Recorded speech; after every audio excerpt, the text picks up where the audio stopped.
निघाला, त्याला अटक झाली। लोंढे म्हणून एक राहुल गांधी विचार मंच या नावाने काँग्रेसची संघटना चालवतो, ज्याच्या घरी काँग्रेसची नगरसेविका आहे, त्यांच्याच घरी काँग्रेसचं जिल्ह्याचं पद आहे।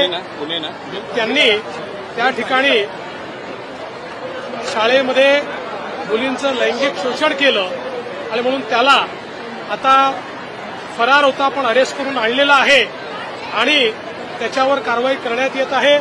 अतिशय वाईट पद्धतीनं हे शोषण त्या ठिकाणी त्यांनी केलेलं आहे। त्याच्यावर कडक कारवाई ही पोलिसांच्या वतीनं निश्चितपणे केली जाईल आणि जे जे काही कठीणात कठीण शिक्षा आहे ती शिक्षा ही त्याला देण्यात येईल। पडून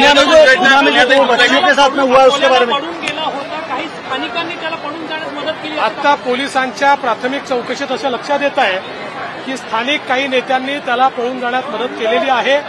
तथापि अशा प्रकारच्या घटनांमध्ये काही पक्ष वगैरे मी बघत नाही, त्याच्यामध्ये आरोपी असतो, त्यामुळे अशा आरोपीवर कट्टर कारवाई कडक कारवाई केली जाईल आणि त्याला मदत करणाऱ्यांवरही कारवाई केली जाईल। मुलींवर अत्याचार झाला, पुण्यात 2 शाळकरी, आणखी काही विक्टीम होऊ शकतात, एकच विक्टीम आहे की आणखी काही विक्टीम? याची तपासणी चाललेली आहे, याच्यामध्ये अधिकचे विक्टीम आहेत का हे बघितलं जात आहे आणि त्या संदर्भात सगळी माहिती ही आपल्याला लवकरच देण्यात येईल।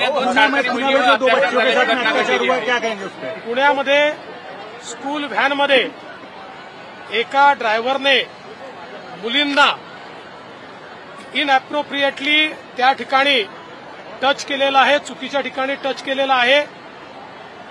एका मुलीच्या पालकांनी ज्यावेळेस अशा प्रकारचा FIR दिला त्यानंतर लगेच इतर मुलींची चौकशी झाल्यावर अजून एक मुलीला त्यांनी अशाच प्रकारे टच केला आहे इनअप्रोप्रिएट ठिकाणी आणि इनअप्रोप्रिएट पद्धतीनं हे लक्षात आलं आणि म्हणून त्याच्यावर पॉस्को अंतर्गत गुन्हा दाखल केलेला आहे।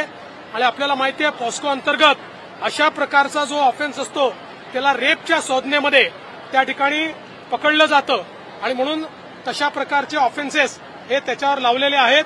कडक कारवाई करण्यात येते आहे।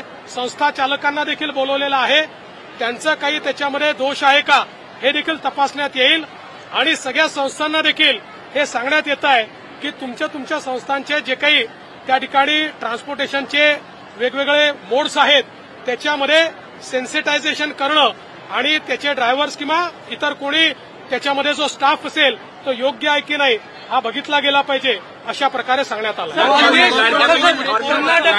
लाडक्या बहिणीमुळे पुण्यावर कोटीचा ताण दर महिन्याला पडतोय असा आरोप होऊ लागला। काहींना तो ताण वाटत असेल, आम्हाला तो ताण वाटत नाही। आम्हाला लाडक्या बहिणींना करण्यात येणारी मदत आहे। कर्नाटक सरकार के मंत्री है दिनेश गुंडूराव, उन्होंने कहा है कि सावरकर गोमांस खाते थे, वो गाय को केवल पशु मानते थे।